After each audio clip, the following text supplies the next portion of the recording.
So this whole conversation about whether there is or whether there isn't a God, or whether there probably is or probably isn't a God, is one that I can really affirm and get behind, but at the same time it's one that I do oftentimes question its productivity, because at the end of it I just wonder how much fruit there actually is. I don't see a lot of converts being one on either side, and oftentimes it's a lot more heat than light, and so sometimes I just want to push back and maybe ask a more provocative question, and that question being, what is this God that you're talking about? Even the term God has become such a kind of catch-all umbrella term and very generic. Over the years, people have worshipped many different things, such as the sun and the moon and the stars.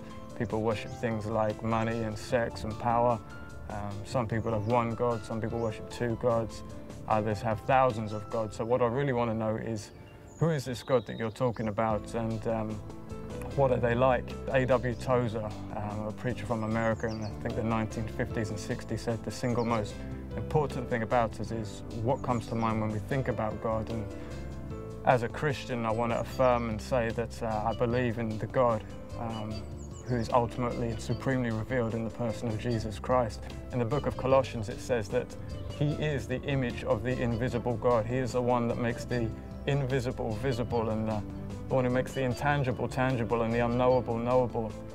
In the Gospel of John in chapter 1 verse 18, it basically says that no one has ever seen God, but Jesus has made him known. And these are statements that are so profound and kind of paradigm shattering and world altering that you just can't pass over them too quickly, because what they're basically saying is that anyone who's ever had a sense of the transcendent, anyone who's ever stood on top of a mountain or before the ocean, or been at the birth of a child or the death of a loved one, or anyone who's stared up at the night sky and had that kind of deep intuitive guttural instinct that there is some divine being out there, this creator.